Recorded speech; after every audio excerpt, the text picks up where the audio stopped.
Assalamualaikum warahmatullahi wabarakatuh. Perkenalkan, nama saya Karina Ananda dari Prodi D3 Keperawatan, NIM 144012229021 dari STIK Siti Khadijah Palembang. Di sini saya akan menjelaskan materi pandangan saya terhadap perkembangan bahasa Indonesia dan pemertahanannya bagi generasi muda. Baiklah, di sini saya akan menjelaskannya. Seperti kita ketahui bersama bahwa bahasa Indonesia adalah bahasa yang digunakan oleh rakyat Indonesia dalam berkomunikasi.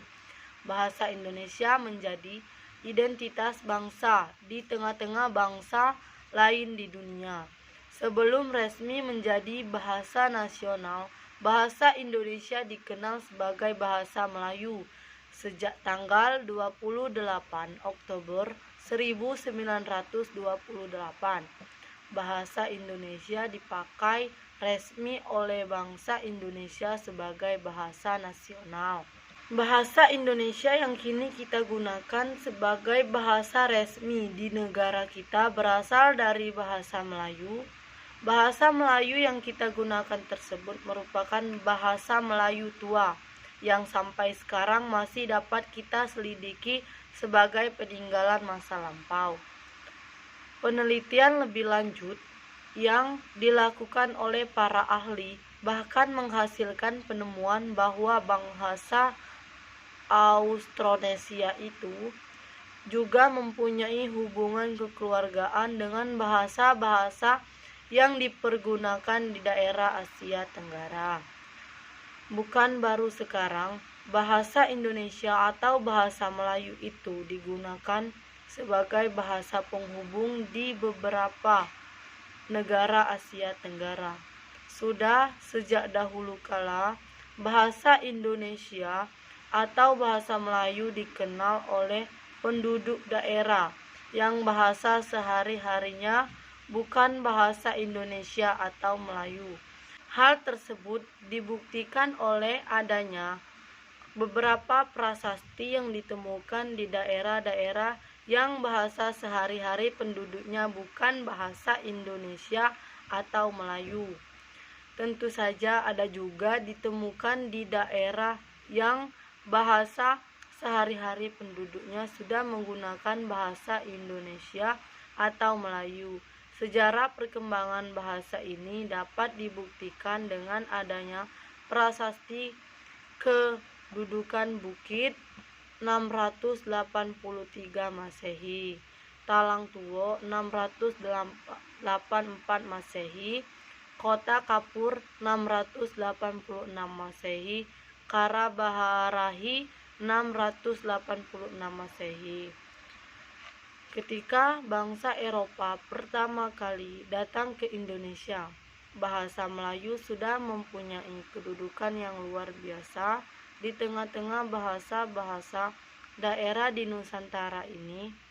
Pigafetta yang mengikuti perjalanan Magelhaen mengelilingi dunia ketika kapalnya berlabuh di Tidore pada tahun 1521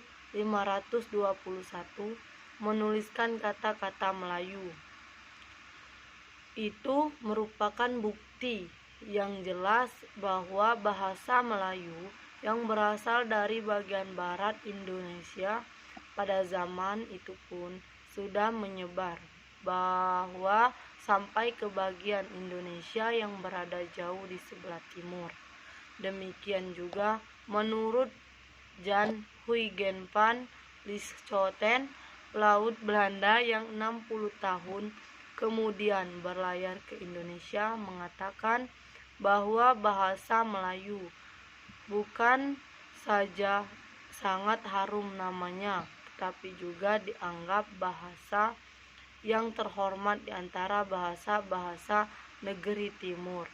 Hal tersebut dapat dibandingkan dengan orang yang tidak dapat atau tidak tahu bahasa Indonesia. Seperti orang yang tidak tahu dan tidak dapat berbahasa Prancis di negeri Belanda pada zaman itu, berarti hal tersebut menunjukkan bahwa bahasa Indonesia sudah demikian terkenal dan terhormat pada masa itu. pada tanggal 28 Oktober 1928, bahasa Indonesia resmi menjadi bahasa persatuan atau bahasa nasional. Nama bahasa Indonesia tersebut sifatnya adalah politis karena setujuan dengan nama negara yang diidam-idamkan, yaitu bangsa Indonesia. Sifat politik ditimbulkan karena keinginan agar bangsa Indonesia mempunyai semangat juang bersama-sama dalam memperoleh kemerdekaan agar lebih merasa terikat dalam satu ikatan, satu tanah air, satu bangsa, satu bahasa. Persatuan dan kesatuan bangsa Indonesia diikrarkan melalui butir-butir Sumpah Pemuda sebagai berikut. Pertama, kami putra-putri Indonesia mengaku bertumpah darah yang satu, tanah Indonesia. Yang kedua, kami putra dan putri Indonesia mengaku berbangsa yang satu, bangsa Indonesia. Dan yang ketiga, kami putra dan putri Indonesia menjunjung bahasa persatuan, bahasa Indonesia. Pada ketiga ikrar tersebut terdapat perbedaan ikrar antara ikrar ketiga dengan ikrar pertama dan kedua, yaitu pada kata mengaku dan menjunjung. Ikrar pertama dan kedua menyatakan mengaku bertumpah darah yang satu dan mengaku berbangsa yang satu. Artinya, tanah air dan bangsa kami hanya satu, yaitu Indonesia. Berbeda dengan menjunjung bahasa persatuan, bahasa Indonesia. Ikrar ini menunjukkan bahwa bahasa Indonesia merupakan bahasa yang digunakan dalam mempersatukan bangsa Indonesia. Tidak berarti bahwa bahasa daerah dihapuskan. Bahasa daerah tetap harus dijaga dan dilestarikan sebagai kekayaan budaya bangsa. Jadi, sangatlah keliru jika ada warga daerah yang malu menggunakan bahasa daerahnya dalam berkomunikasi. Bahasa Indonesia, setiap bahasa persatuan diartikan sebagai bahasa yang digunakan di dalam kegiatan berkomunikasi yang melibatkan banyak tokoh atau masyarakat yang berasal dari berbagai daerah di Indonesia. Itulah sebabnya bahasa Indonesia memiliki fungsi dan kedudukan sebagai bahasa persatuan. Apa sebab justru bahasa Melayu yang dijadikan bahasa nasional? Mengapa bukan bahasa Jawa atau bahasa Sunda yang jumlah pemakaiannya meliputi hampir seluruh penduduk Indonesia, juga bahasa yang kesusastraannya sudah maju dibandingkan dengan bahasa Melayu dan bahasa-bahasa daerah lainnya. Prof. Dr. Slamet Mulyana mengemukakan faktor-faktor yang menjadi penyebabnya sebagai berikut. 1. Sejarah telah membantu penyebaran bahasa Melayu. Bahasa Melayu merupakan lingua franca di Indonesia, bahasa perhubungan atau bahasa perdagangan dengan bantuan para pedagang. Bahasa Melayu disebarkan ke seluruh pantai Nusantara, terutama di kota-kota pelabuhan. Bahasa Melayu menjadi bahasa penghubung antara individu. 2. Bahasa Melayu mempunyai sistem yang sederhana, mudah dipelajari, tak dikenal di tingkatan bahasa seperti dalam bahasa Jawa atau bahasa Bali, atau perbedaan pemakaian bahasa kasar dan halus seperti dalam bahasa Sunda atau bahasa Jawa. Faktor psikologis, yaitu suku bangsa Jawa dan Sunda telah dengan sukarela menerima bahasa Indonesia sebagai bahasa nasional, semata-mata didasarkan pada keinsapan akan manfaatnya. Ada keikhlasan mengabaikan semangat dan rasa kesukuan karena sadar akan perlunya kesatuan dan persatuan. 3.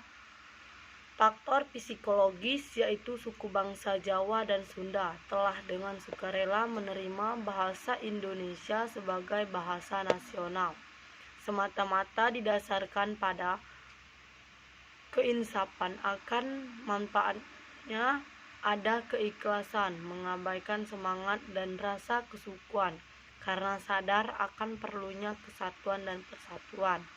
4. Kesanggupan bahasa itu sendiri juga menjadi salah satu faktor penentu.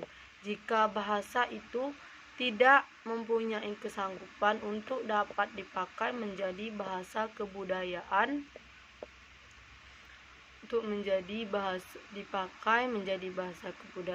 dalam arti yang luas, tentulah bahasa itu tidak akan dapat berkembang menjadi bahasa yang sempurna.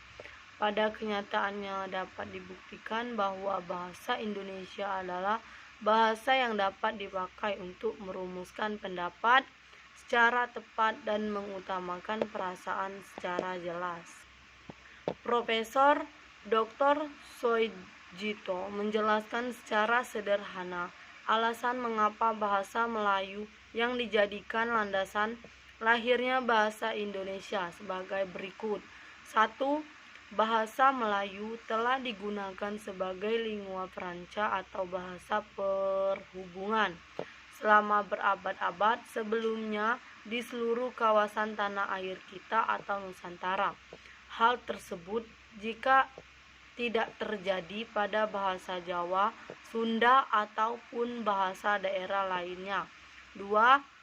Bahasa Melayu memiliki daerah persebaran yang paling luas dan melampaui batas-batas wilayah bahasa lain, meskipun penutur aslinya tidak sebanyak penutur asli bahasa Jawa, Sunda, Madura, ataupun bahasa daerah lainnya.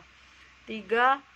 Bahasa Melayu masih berkerabat dengan bahasa-bahasa Nusantara lainnya sehingga tidak dianggap sebagai bahasa asing.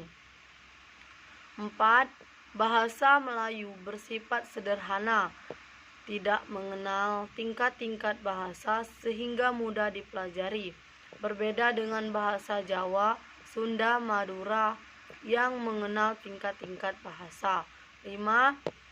Bahasa Melayu mampu mengatasi perbedaan-perbedaan bahasa antar penutur yang berasal dari berbagai daerah. Dipilihnya bahasa Melayu menjadi bahasa persatuan tidak menimbulkan perasaan kalah terhadap golongan yang lebih kuat dan tidak ada persaingan antar bahasa daerah. Sehubungan dengan hal yang terakhir itu, kita wajib bersyukur atas kerelaan mereka membelakangkan bahasa ibunya demi cita-cita yang lebih tinggi, yakni cita-cita nasional. 3 bulan menjelang Sumpah Pemuda, tepatnya 15 Agustus 1926, Soekarno dalam pidatonya menyatakan bahwa perbedaan bahasa di antara suku bangsa Indonesia tidak akan menghalangi persatuan, tetapi makin luas bahasa Melayu atau bahasa Indonesia itu tersebar, makin cepat kemerdekaan Indonesia terwujud. Pada zaman Belanda, ketika Dewan Rakyat dibentuk, yakni pada 18 Mei 1918, bahasa Melayu memperoleh pengakuan sebagai bahasa resmi kedua di samping bahasa Belanda, yang berkedudukan sebagai bahasa resmi pertama di dalam sidang Dewan Rakyat. Sayangnya, anggota Bumi Putra tidak banyak yang memanfaatkannya. Sekian, terima kasih dari video saya. Saya ucapkan wassalamualaikum warahmatullahi wabarakatuh.